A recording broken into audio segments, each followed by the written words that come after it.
We ended our last study, focusing on the target of God, of Paul's objective.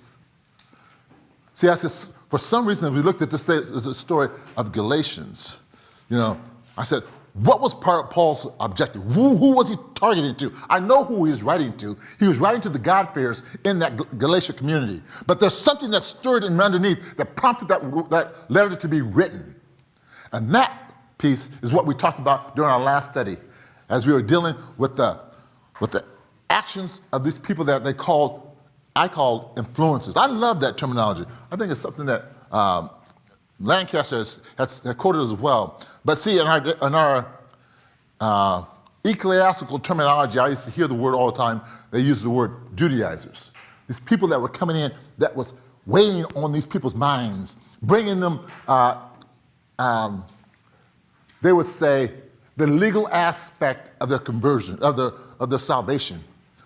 But there's a mindset as we find ourselves stepping out of this time frame and understanding fully when I said that Paul's world is not our world. We've got to make a mind shift, and we'll talk about it a little bit later. But that reasoning, that thinking, is that if I think like he thinks, then things start making much more sense. Not from 2,000 years removed, not from my theological background or my denominational upbringing. I need to think and see as he's seeing. What was the foundation? What was the firm? What did he mean as he was writing with Galatians? The terminology and the people that he is addressing, we need to understand that in the fullness as to how he was speaking, not how we are thinking. Because the reality of it gets twisted. That's going to help me because I heard, as we were talking about the true truth being revealed, the title of today's teaching is called Fake News. Fake news. So in doing so, our thought is to try to get a proper perspective of what Paul is talking about. As he was talking about these influencers, I wanted to echo home again the thought of what they were and what it's about. We talked about it a little bit more in depth last study. But the influencers are people, it's a dangerous spirit that sits among the body. They're sitting in the house. It's a spirit that's out of order. But it's a spirit that tries to come behind, because it's a contrary spirit. He comes behind the head in the house, or he has his own agenda, or they have their own agenda, and they mumble, or they bring dissension, thoughts that aren't healthy. It's a dangerous spirit. You'll find them in the house, among the people. We talked about that last week, and talked about to what depth and to what course these people take. It's these people that Paul come back and he talks very, very hard against. So it's not somebody just coming from the outside. These people, and you'll find them. I love it. I loved it when the way Lancaster had placed it, because he tried to articulate well, because he's a pastor. He's a rabbi. He's a lead rabbi. He understands what transpires. He said there's nothing more devastating to a rabbi or to a leader sitting in a house to find someone like an influencer that sits among them. It's a devastating spirit because God has placed me, He's given me the oversight. He's given me the responsibility because your souls I'm responsible for. God speaks in Scripture and tells people not to be too eager to jump up and start leading and teaching. He said, because you can be held more accountable because people hearing you. So as God is moving to me and speaking to me, it's one thing to say your words and try to speak your words and speak truth, then has someone who comes right behind and starts speaking little things to undermine the thought and the words in the house. That's what I said. Moses dealt with that, with Korah. He's leading the people out there, and I said, what was that spirit? And Korah says, oh, you're taking too much on yourself. We got the same spirit you got. We can lead our own self. And Moses and Aaron said they took him. Moses heard that, right? Millions of people. He's going to come say that. He said, one day Moses fell on his face. Oh, my God. Oh, my gosh. See, and they get this contrary spirit, this divisive spirit that he says, when Korah did that, he said he had persuaded almost 300 people. He had 250 people with him walking around him. Listen to him. Even when God made a comment, have them come out and separate themselves. That's a wake-up call to me. If I'm hearing God just like you, Moses, he didn't tell you, Moses, separate them. He's going to come out there with the sensors. They're going to come out. When they get blinded like that, he said the ground opened up on them. That's a dangerous spirit that come up on them. Anyway, I'm speaking in terms about the spirit of this influences that sits among the body. That's what we talked about last week. Paul has some very, very hard words for these people, for this thought. And we talked about this. When Paul looked at these people, the word he said to them, he says, let them be accursed. We see that word, some translations will say, let them be anathema.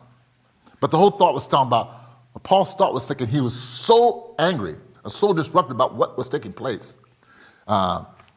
He said, let them live under God's curse.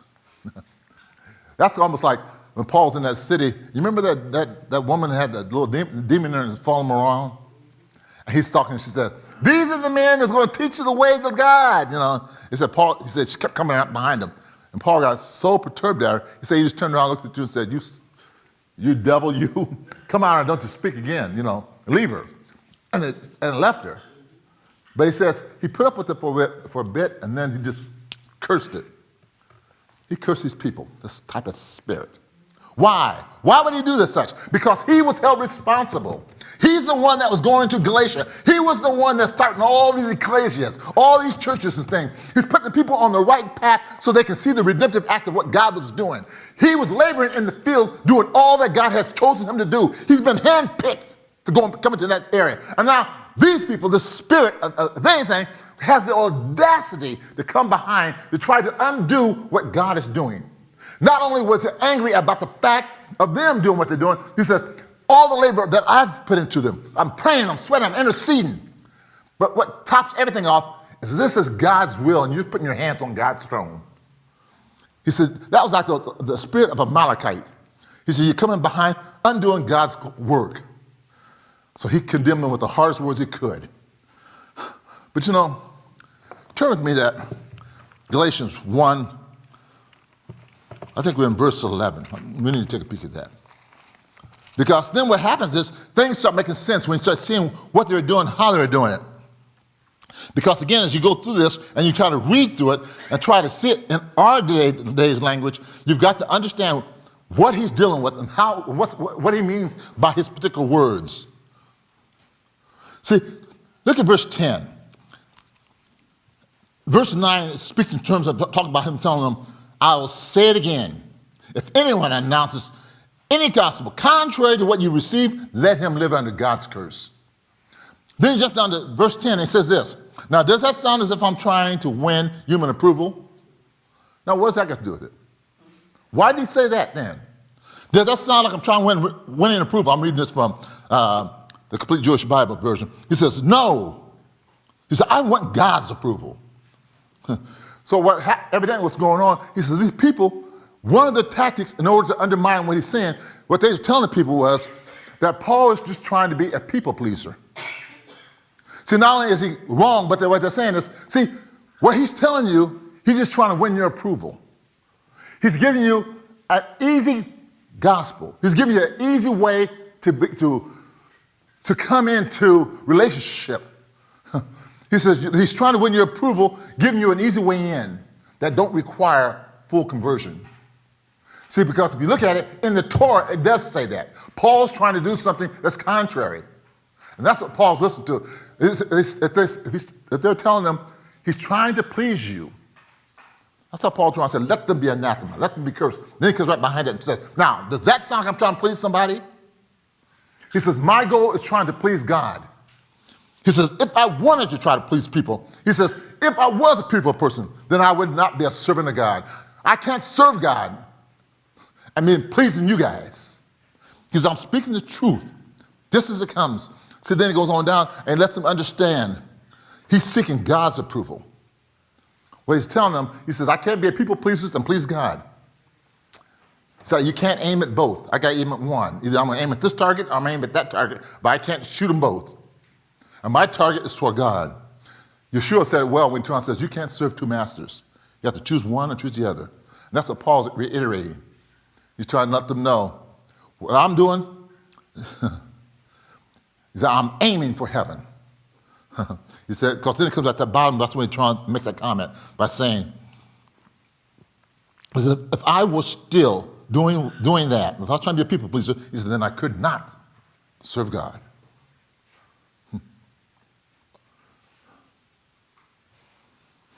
See, Paul was tough.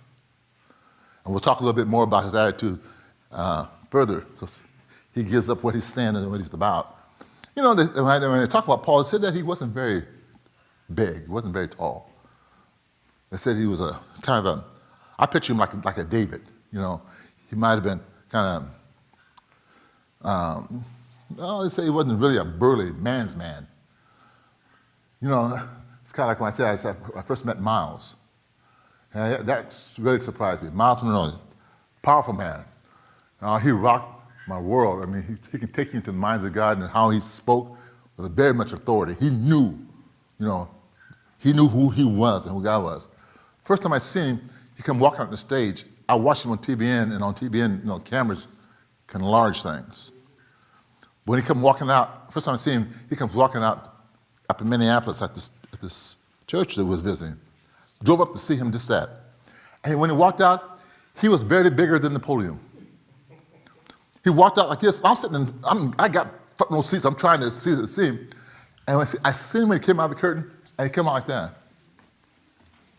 And I'm going, wow, I thought this guy was going to be bigger and more huge. But when he started speaking, size went out the window. He stepped outside, and he was so anointed. You didn't see that. Paul's like that. But I bring that up to say that I think he was tough. I think he wasn't burly, but he was a tough, strong man. So as I read Galatians, I can hear his motions that he's speaking. I look at that and say, can you believe this man speaking? But see, as I read the letter, I realize it's not Paul that I'm admiring. Yes, he wrote the letter, but it's the Holy Spirit that's speaking. The Spirit is speaking through him, and what's shaking us is the fact that when Paul says, I got this from heaven, and he's speaking, we know good and well, it's nothing but the Spirit that's empowering. And the Spirit is still speaking to us today as you read that letter. Paul let them know, again, as we looked at that study, he let them know that earlier when he made his case as being an apostle, he said, the things that I'm saying, he said, I didn't get this from man. I didn't get this from the Sanhedrin. I didn't get this from the apostles. I didn't have no one sit down, Gamaliel. No one sit down with me from earth to try to indoctrinate my thoughts and lead me to a thought, and I'm standing up and I'm speaking as it was given to me. No, he said, nothing of this is what I'm saying. This message that God has given me didn't come from earthly means. It didn't come from man. He said, this came straight from heaven. He said, when I met Yeshua on the road, he said, he spoke to me from heaven, and he gave me a charge. He picked me up, and he told me, this calls why I birthed you. This is what you're supposed to do. So he stood firm in his resolve because he understood where it came from, but he let them know, you may have heard from Peter, you might have heard about James and John.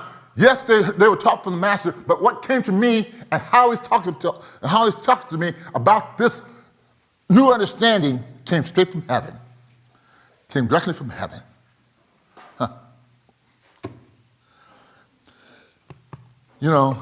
I'm going to read this next passage from my open Bible. This Bible is the one I used to do all my studying from. I read it, and I still keep it in my library. And every so often I just pull it back and I look at my notes, I read different things, because there's things that are powerfully that's inside of it. This is the Bible I was reading. Do you guys remember the story I told you about when I was teaching at my former church? This young lady came up to me. I don't know if everyone I'm not going to go through the full depth of it, but I was teaching from this Bible when I had the encounter as I was teaching in the open class area. And God had put on me to start doing the things I do in private in the open. And I knew what it meant. I knew that God wanted me to wear my yarmulke. My tali, my yarmulke, kippah, and openly in the church. So as I came up, here I'm the assistant pastor, and I'm sitting on leadership. I'm an integral part of it. And I stand up, and I tell the pastor, I'm saying, I know what people are thinking, because the Hebraicness of me was coming out in my teachings.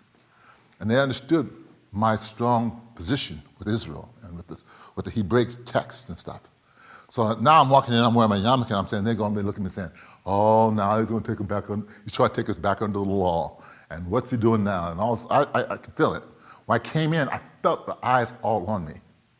I felt that feeling that's all about me. And so I'm thinking like, oh, gosh. And I'm worried about how I'm feeling. But right in the middle of the class, once I went up and I did my teaching in the class, this lady came up to me. She's a blonde lady. She comes up to me afterwards, and she told me, she walked up to me, and she looked at me and says, why are you wearing that? And I'm like, oh, I was wearing this. I said, oh, here we go. So I'm thinking, okay, now I'm here, I'm trying to explain this Jewishness thing that's going on inside me. And I said, this is just an outward sign of an inward heart.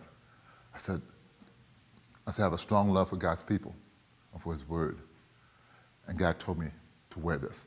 He told me to start doing the things I do in private, in the open. And so I'm wearing it. And then she looked at me, and her eyes welled up. And she says, you know, this is going to be my last Sunday at this church. And she says, she reached out this, and she pulls out a necklace, and she says, because I'm Jewish. And she put it down, and she says, I told God, if he wanted me to stay here to do this, show me a sign. I need a sign to stay. So I'm dealing with the sign by saying, why would God have me wear my kippah at all times now? I'm worried about how people are going to look at me. And I'm worried about all the odd feelings I was feeling. This is years ago. And what she said was, I needed to see that, because she was Messianic. And she knew the message that she wanted to hear, she couldn't get it, that's what she told me, in the synagogue. So she's trying to go to church to hear the rest of the story. She wanted to know what happened after the book of Malachi, what was taking place. And so she understood the birth of Yeshua, his ministry, his death, and the resurrection. She wanted to hear. And it's meaning a lot to her. And so when she said that, she says, when I come here, it's hard. She says, when I hear the way they read scriptures and things that they say, she says, it's hard to sit. She says, it's hard and it's hurtful to sit and hear it. And so she felt alone. I'm thinking like, what she's saying was, when people ask, so have you read Galatians? The way the text reads, I understood. Oh, anyway, she got finished telling me that. She says, so you wear that with all the pride that goes with it. And she thanked me for teaching like I was teaching. And then she left. But what she says is, and I share with the pastor, I says, when you read the text, it can come across hard if you're in her situation. I said, because we aren't mindful of the people in the room. I said, she's sitting in the room, she's a blonde sitting over here. I said, I had no idea that she was Jewish. So I'm just reading just to be reading, as it's read. And I says, if that was a black person that said that, I said, I stood up. I would know how to watch my words because I can see them. So I would read differently. If I was Asian, I could see an Asian. I could see Hispanic. This lady was a Jew, but she blended so well, I didn't even know. So I read. So when I came to this part of where I wanted to go with the study, I grabbed this Bible that I read all the time, and I wanted to read the text from this, because this is how a lot of the Bible is rendered, and how the text rendered, and this is how she was hearing it, but I'm hearing it fresh now. So in there, we're looking down at verse 13 says this. He says, "For you have heard of my conversion in time past in the Jews' religion, how beyond measure I persecuted the church of God, and I wasted it. And I profited in the Jews' religion above many of my equals in my own nation, being more exceedingly zealous of the traditions of my fathers." I'm thinking, okay. But see, in my walk now, as I walk and God has grown me, first question comes up in my mind is this, I'm saying, what is the Jewish religion? I just read that. But then the question comes in, so what is the Jewish religion? How did I hear it? How did she hear it?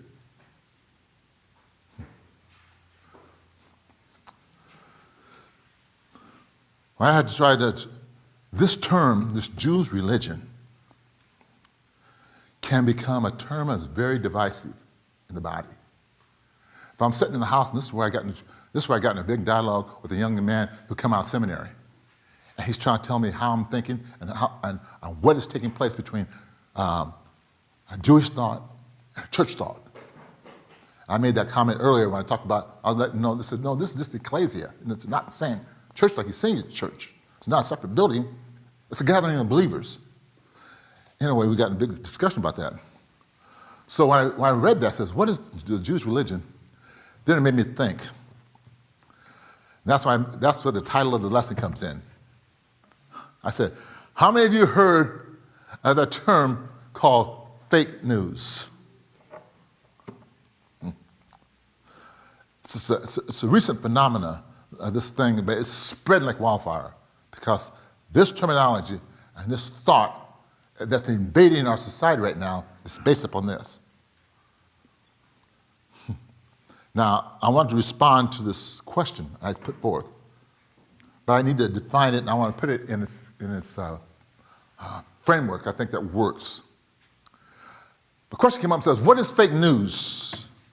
Fake news is where a legitimate news outlets or sources put out false or lies. That's truth. They can take half-truths, they can take lies, they can make things up. But what throws you is that because of their legitimacy of their surroundings, it's CNN, it's CBS, it's Fox, when you see them, you say, I go to them for news. I'm looking for them to be unobjective, just give me the news, I can hear it, and I can make my decisions based upon that. But what happens if legitimate sources start putting forth stories or information that's not true? The goal in doing this fake news is to discredit or slander an individual or people groups they dislike or don't agree with.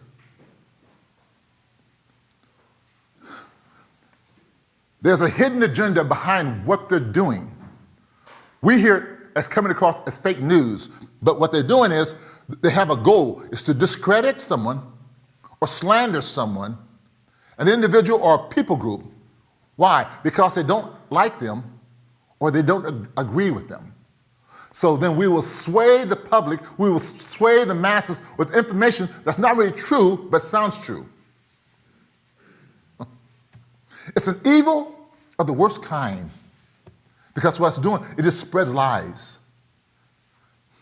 See, people try and say something like this. You can tell a lie, if you tell it often more and more, people start believing it. They think it is true because they keep hearing it over and over and over. You can indoctrinate people by sharing something that can be untrue, but they keep hearing it, and they think, pretty soon people turn around and say, well, it must be true. I keep hearing it all the time.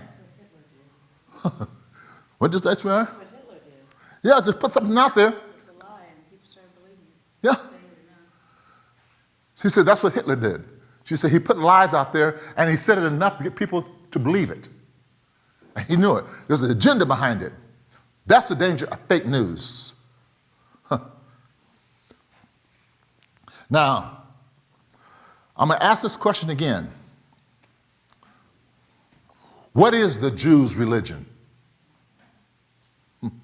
And better still, in that question is, what is the church of God that he's persecuting? In that text, it talks about, you know how I felt in the Jews' religion how I persecuted the church of God.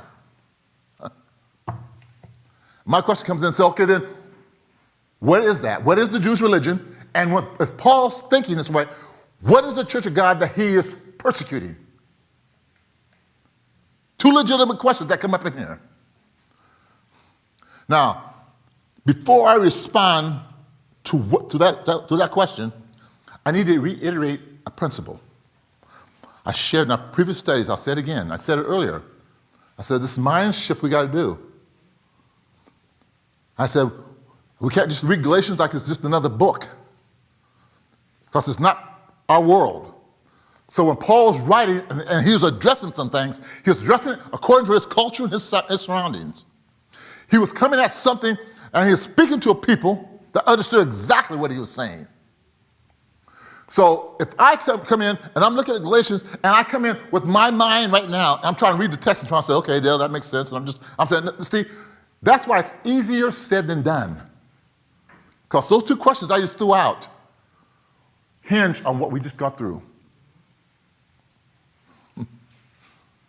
We've got to make this mind shift as we go through the study. I know it's not going to happen all at once, but hopefully by the time we get to the end of the book, we'll look up and say, we'll understand what he's saying and why. Because you know why? Because of that mind shift is what this guy's all babbling. When people come at you because of your Hebraic understanding, your Messianic awakening, and talk about where you're at now, and you go try to explain to them, you're babbling because you're trying to talk to them 2,000 years removed about thoughts that we didn't make the shift and try to address it in today's mindset. Try to be,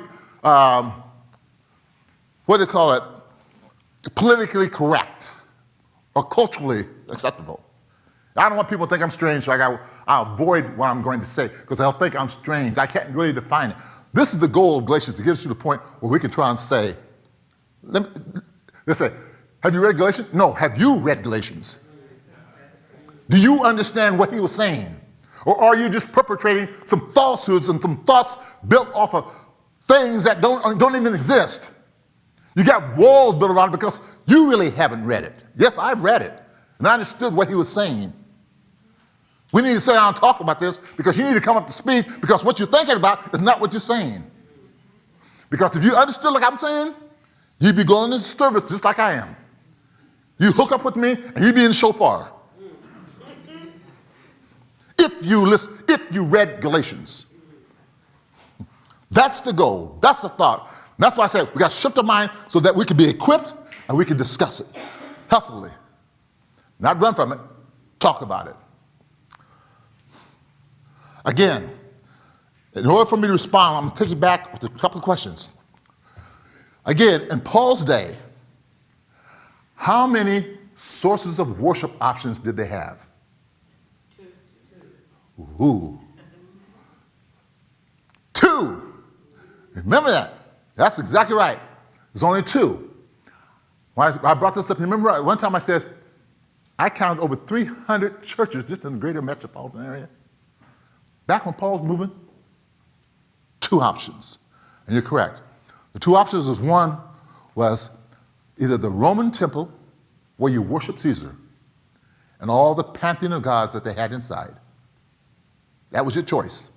If you bucked that choice, you can be in prison, you can be killed, you can be bankrupt. I mean, the Roman government will come down on you hard. This is not about kneeling at the flag and waving your hand and doing different things in protest. You protest if you want to. Caesar don't play. You had one option. Everyone in Rome had to honor and worship Rome. And when they went in, Caesar was the epitome. He was the focal point. That was the first option.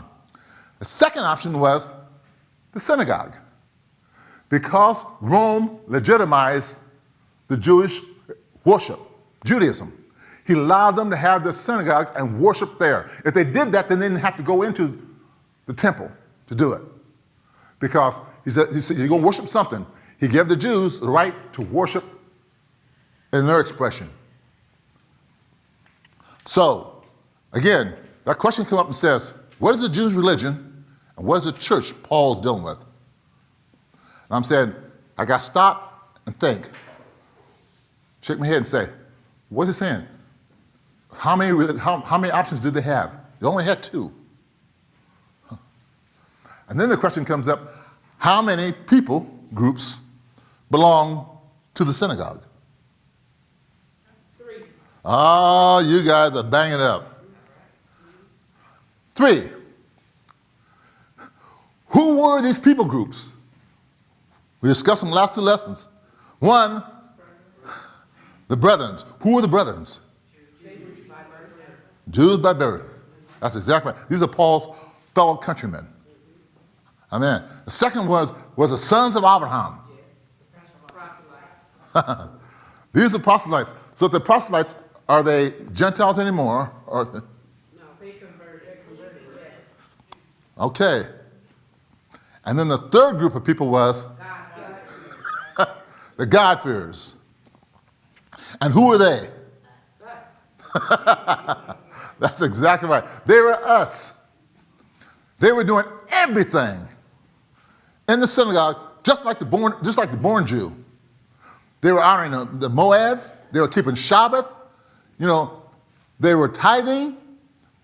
They understood, but the only thing they didn't do was they hadn't gone through full conversion. Now, when Paul's speaking like he's speaking, I got my mind got jumped and trying to think like, okay, who's he speaking to? What did they just write here? Because see, that lady that came in, she'd understand what they were saying. We wouldn't. So what's transpired is, when I hear that, what happens is, when I hear that, I have a tendency, and this is what I was raised with too. I look up, and I can see Paul fighting against the church. He's upset with the church as I sit now. And what he's doing is, because these Jews coming out of the synagogue, and Paul not appreciating what they're doing, that the synagogues, or these born-again Jews, fighting against the church. So what happens is, there's a thought that takes place and has me couched to understand what just transpired. See, before I'm starting going through all this, what I'm saying is, my mind went to 2. My mind went to, I didn't even think Rome. Paul's in the synagogue with the Jews' religion under their thoughts, and he's fighting against the resurrected Christ. He's fighting against the church. That's what I would think. Again, when I go back to that question, I say, what is the Jews' religion? And what was the church that he's fighting? When I go back and I try to understand, there's only one option. If Paul wasn't in Rome, if he wasn't in the Roman temple, then he was sitting inside the synagogue. And if the church wasn't in the Roman temple, they must be sitting inside. Okay. Now we can start making it. What we just read and what we just kind of gone through was fake news. There's a theology, there's a doctrine, there's a teaching that has been embedded into our society, embedded into our churches, embedded into our believers as we see it today with not thinking, and it can cause this whole thought, this reality of this thought. When I use the term fake news, I said this terminology is a fake concept that has fueled the fire for an anti-Semitic spirit of division among his people, among our Jewish brethren and the church. When, in reality, Paul and the church, or the ecclesia, they were all just one and the same. It wasn't two. In other words, there ain't no synagogue, there ain't no church, it's not like you see it. They're all one. But I wouldn't have got that from this. But they're all one the same, then it tells me this. If they're all one the same, they're always seeking the same thing when they went into the synagogue. What were they seeking? They're trying to understand Torah. They weren't worshiping Caesar. If Paul is saying the same thing, he thinks he's zealous in his understanding. The people of the Church of God are zealous in understanding because there's only two thoughts. You're either thinking Judaism or you're thinking Rome. So which means they were all seeking, I'm talking about Paul and the church, seeking the same thing, Torah.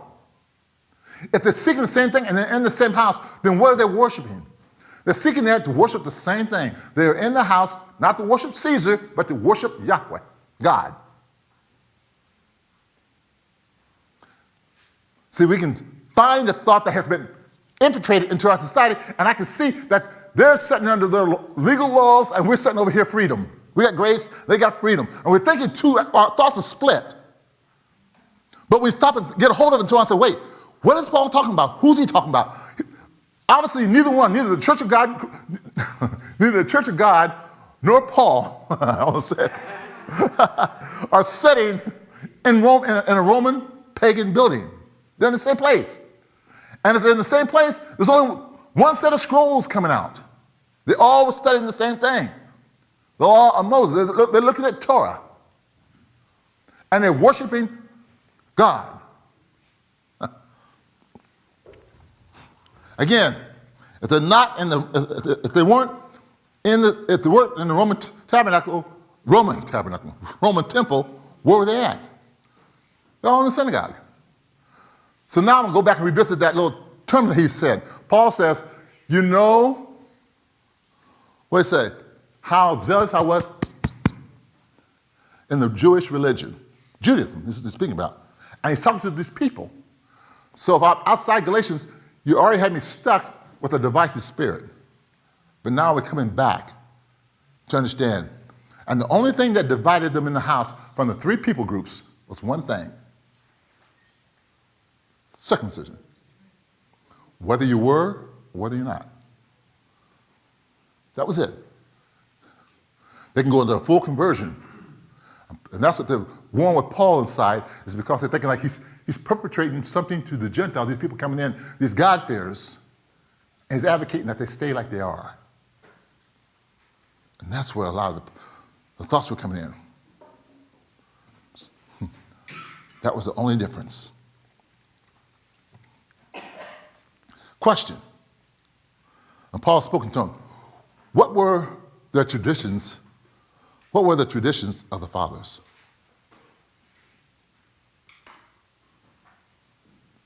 When Paul says, you know how faithful I was to the traditions of the fathers. What was he talking about? The Torah. That's all he's speaking about. He's very faithful to Moshe. That's what they got. That's what they had an uproar in the temple when he came in. They say he's teaching against this. But the Torah was all-inclusive. It spoke in terms of the oral and the written.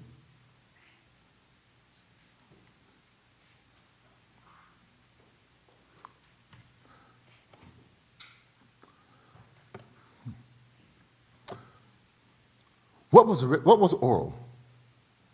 What became of the oral? When I say the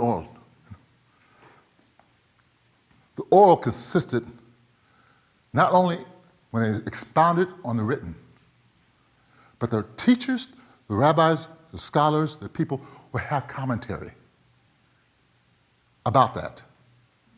That commentary, what they would speak about, is what we look up and we hear the words like Mishnah. The compilation of all this Mishnah was formulated in a document called the Talmud. But all it was rabbis, scholars, teachers, they all were commenting on written Torah. And they compiled it and captured it. And now, we have some people trying to say, yeah, but I don't believe all that stuff. I don't want to look at that Mishnah and stuff. That may be true. But I can tell you this, with all our Bibles, we've got, go to any theologian's library, and you got tons of books on commentaries. People got different laws, different teachers, and different people who can have insight into Scripture, and you capture the words. I can listen to Miles all day long. I can listen to any number of people who can commentary and give me insight into that text. They're commentaries. We have tons of commentaries. Libraries are filled with commentaries. Go to any theologian school, they have commentaries from different authors, from different scholars. Commentary. Now, I may not agree with all those commentaries. There's some of them I may listen to, and other ones I don't. But if I listen to them, I read into them, I get insight into a text that I didn't even understand. And if I allow, like the scripture will talk about, like we're separating the wood, hay, and stubble from gold, I can get an insight that I wouldn't see because God can breathe through that words. Now, the difference in what I just said was we can accept English, human, Gentile commentaries, and we can poo-poo a Jewish commentary. That's all the Mishnah, that's all the Talmud is. In it, yes, they got a lot of stuff that I would not even follow, but they're nothing more but commentary. They have the written, which is the Torah in its fullness in a written form, and then they have all things that go along with it, but they're just commentary from learned men. So when Paul talked about was powerful in the traditions of the Father, is saying that I was learning Torah, I sat at the feet of Gamaliel. I knew Rabban, I knew the great Maimonides, I knew people that were great scholars, and I listened to their words and I was able to grow. That's what he's saying. That's what he was speaking about. And they call all that the traditions of the fathers.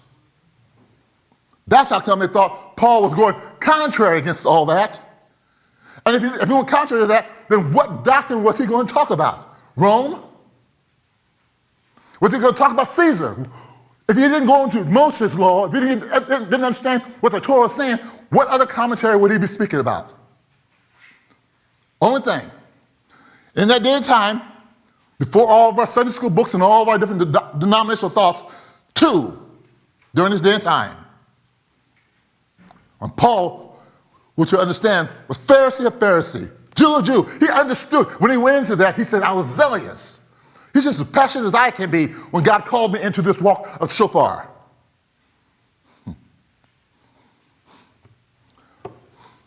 Now I'm going to take this one step further.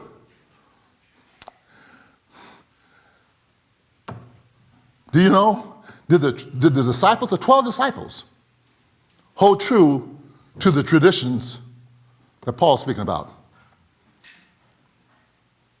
Think about it. What are they going to get? If they didn't do it, what are they going to do? What are they going to follow? If they don't follow Torah and they don't listen to the teachers, what else are they going to listen to? They're walking with Jesus. I'll put it one step further. Did Jesus hold true to the traditions? Did he hold true? If he didn't hold true, then what would he hold true to? Was he there quoting Caesar? Nope. Was he there worshiping another hill? Think in terms of it. I'll put it this way. Turn to Matthew 23:2.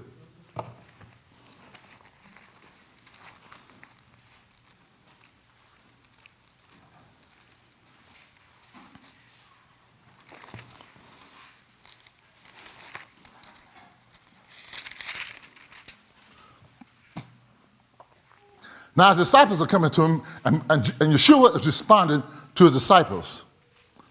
And this is what Yeshua said. Then spake Yeshua to the multitudes and to his disciples, saying, the scribes and the Pharisees sit in Moses' seat. All, therefore, whatever they bid you to observe, that you should observe and do. But that do not do after their works, because they say and do and they don't do it. In other words, they're saying they're hypocrites. But he said, nowhere in there did John says, what they're talking about, only take this part and listen to. He says, the scribes and these teachers and the leaders, they said they're sitting in Moses' seat. Listen to them. They're reading you Torah. They're telling you understanding. They're giving you insight. That's what these guys are getting their commentaries from when they start expounding. And other people come up to Yeshua and ask them, say, what authority? Who's your rabbi? What authority are you doing these things? How are you getting all this information? Because as he's speaking to them, he says, they're sitting there. God placed them in a position of authority. Listen what they say and do it. Don't mimic their actions because they're being hypocritical. They're saying that stuff, but they're not living it. They're not walking it. That's what he told them. That, what he's teaching them, was the traditions of the fathers. And he defined why.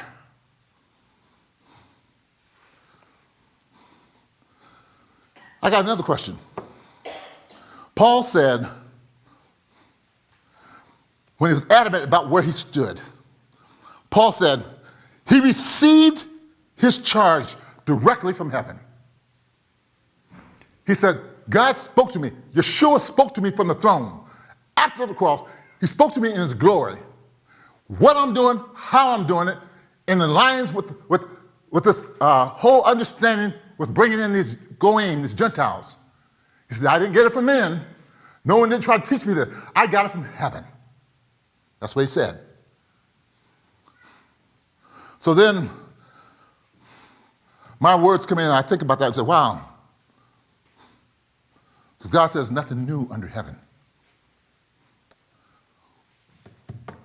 Was there, before Paul started doing what he's talking about doing, was there a precedent that was put into play back in the Tanakh that led him, because when he stole away, he had to go back and look at the prophets. He had to go back and look at the scriptures in order to ensure, that's what he said, I studied myself. I went off to Arabia, because I studied to make sure, to see and to confirm what I was sharing. So my word comes in and said, was there a precedent back there that where Gentiles were being brought into the kingdom of God without being circumcised? He used one real big one when he used an example. He says, when God spoke to Abraham, was he circumcised or uncircumcised?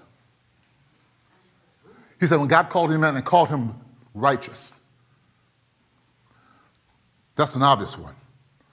But then I go back and say, so let me show you another example of that. Where can you find one back there? I've seen it in 2 Kings 5. In 2 Kings 5, there's a tremendous story that transpired. We're all familiar with it. How many of you guys remember the story of Naaman, the leopard?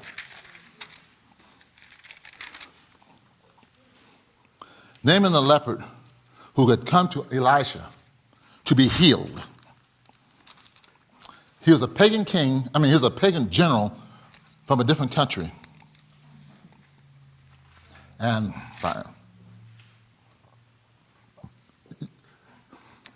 he came and he said, well, Elijah told him to go dip in the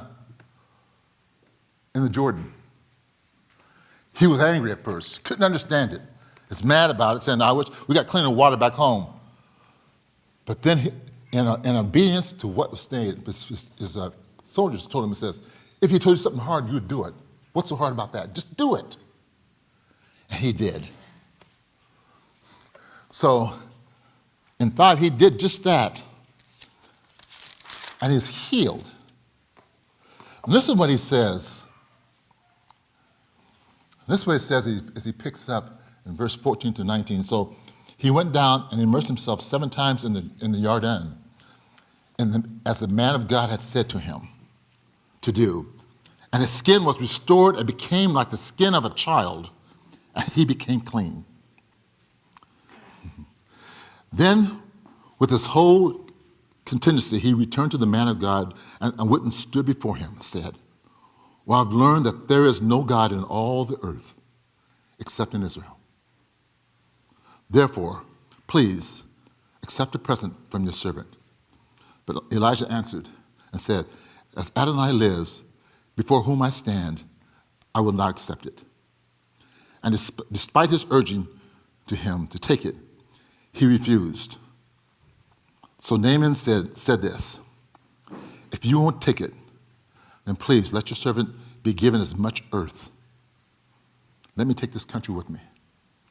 Give me as much earth as these 2 mules can carry, because from now on your servant will offer neither burnt offerings nor sacrifices to any other gods, but only to Adonai. Accept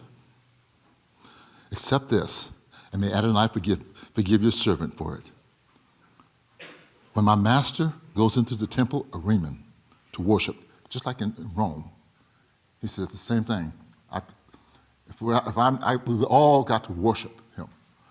He says, when he goes to that temple, he says, when I bow down, may Adonai forgive your servant for this. Because he says, I'm a soldier. I sit at the right hand of the king. I can't go in there bucking the system. And Elijah said, yes, just do that. But before you leave, you must be circumcised. Oh. No. Oh. Elijah looked at him, and he told him what he's going to do. He says, I know that there's no other God now, and nowhere else, except in the land of Israel. I can't live here. Let me take as much earth with me that I may worship Adonai. He says, and I will give all my offerings to him. He said, because of my duty and my obligations, when my master takes me into the temple and we bow, I must bow. But may Adonai forgive me. That's what he said. And Elisha looked at him, seen his heart, and he turned and says, go in shalom. Go in peace.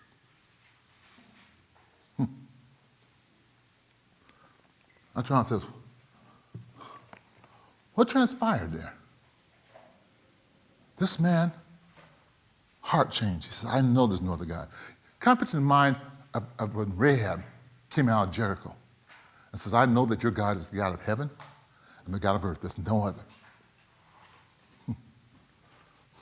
Made me think about Ruth when she looked at me and says, come out of the land of Moab. She said, your God will be my God. Will you die, I'll lie. And then we see them as they were grafted into the lineage. But then there's another one. Look at Daniel 4:34.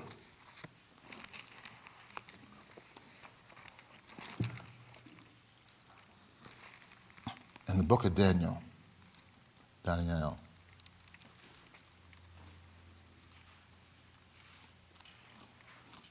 There was a king, a pagan king, that God called my servant. He told them not to fight against him because he said there would be not like another king like this one. His name is Nebuchadnezzar, pagan king. Exalted in his nature, but see, when God brought Daniel in the house, Daniel kept trying to let him be aware of this God in heaven. That's why we see the story of Shadrach, Meshach, and Daniel. And to the point that Nebuchadnezzar understood and he received that. He said, for in them lives the spirit of the living God. So, in Daniel 4:24, this is what we read about the fact how Nebuchadnezzar for a season lost his mind and God put him into the field to humble him, to show him who is king. That's Nebuchadnezzar looking out, talking about, isn't this Babylon, isn't this a great kingdom that I built, this is all about me. And God says, so that you will know. And he humbled him. And for 7 years, he allowed him to walk like a mule, walk like an ox, eat grass, allow his hair to kind of grow over him. He said his nails curled up like eagle's claws and stuff. And then at the end of the 7 years, he says this. Picks up in verse 34 and it says, when this period was over, I, Nebuchadnezzar, lifted my eyes toward heaven, and my understanding came back to me. I blessed the Most High, and I praised and give honor to him who lives forever. For his rulership is everlasting. His kingdom endures through all generations. All who live on earth are counted as nothing. He does what he wishes with the army of heaven, and with those living on earth, no one can hold back his hand or ask him, what are you doing? It was at that moment that my understanding came back to me, and for the sake of the glory of my kingdom, my majesty and splendor also came back to me. My advisors and lords sought me out, and I was reestablished in my kingdom. And to my previous greatness, even more was added to me. So now I, Nebuchadnezzar, praise and exalt the honor of the King of heaven. For all his works are truth, and his ways are just. And he can humble those who walk in pride. He says, I look up and I just give him all praise, all glory. I'm worshiping the King of heaven, the King of kings. He exalts who he wants to exalt, and he can put down who he wants to exalt. He said, I no longer look at the pride of what I'm doing. I know that there's a God in heaven.